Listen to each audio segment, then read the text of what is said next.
অভ্যন্তরীণ সংকট, সামরিক পরাজয় ও সরকারের পতনের মুখোমুখি ইসরায়েল। নিজেদের যখন বেহাল দশা, তখনও ট্রাম্পের সাথে হাত মিলিয়ে গাজা দখলে মরিয়া ইসরায়েল।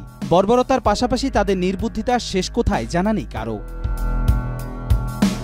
ইসরায়েলের দৈনিক ইয়াদিওত আহরনতের প্রতিবেদন বলছে, সম্প্রতি যুদ্ধক্ষেত্র থেকে ফিরে আসা 1,70,000 ইসরায়েলি সৈন্য মানসিক রোগের চিকিৎসা নেয়ার জন্য ইসরায়েলের যুদ্ধ মন্ত্রণালয়ে চিকিৎসা বিভাগে নাম নিবন্ধন করেছেন। আবার অনেকে মানসিক চিকিৎসা নেয়ার চেষ্টা করছে, কিন্তু মনোরোগ বিশেষজ্ঞ ডাক্তারের তীব্র সংকট রয়েছে দেশটিতে। শাইনি চুলে এখন হবে সব হেয়ারস্টাইল। সিল্কোর দ্বিগুণ শাইনি চুল প্রতিদিন। সৈন্যদের মানসিক সংকট বর্তমান সময়ে ইসরায়েলের সবচেয়ে বড় সমস্যাগুলোর মধ্যে একটি। অভ্যন্তরীণ সংকট, সামরিক পরাজয় ও সরকার পতনের মুখোমুখি ইসরায়েল। আবার অস্তিত্বের সংকট ইসরায়েলের আরেকটি বড় সমস্যা। সেই সাথে ফিলিস্তিনি স্বাধীনতাকামী সংগঠনের ক্রমবর্ধমান শক্তিতেও কাবু ইসরায়েল, কারণ তারা গাজা উপত্যকা নিয়ন্ত্রণ করছে। এদিকে অভ্যন্তরীণ ভাঙন ও বিরোধের কারণে অস্তিত্বগত সংকটের মুখোমুখি হয়েছে ইসরায়েল।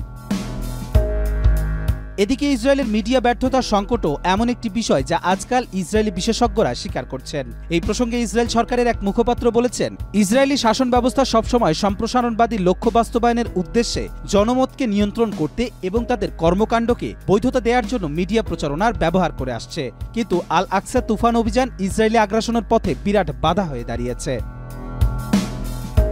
ধারণা করা যাচ্ছে এসব কারণে দ্রুত ধ্বংসের দিকে এগিয়ে যাচ্ছে ইসরায়েল। তবে সেসবের পরেও মার্কিন প্রেসিডেন্ট ডোনাল্ড ট্রাম্পের সাথে সখ্যতা করে গাজা দখল তাদের চরম নির্বুদ্ধিতার পরিচয় দিচ্ছে।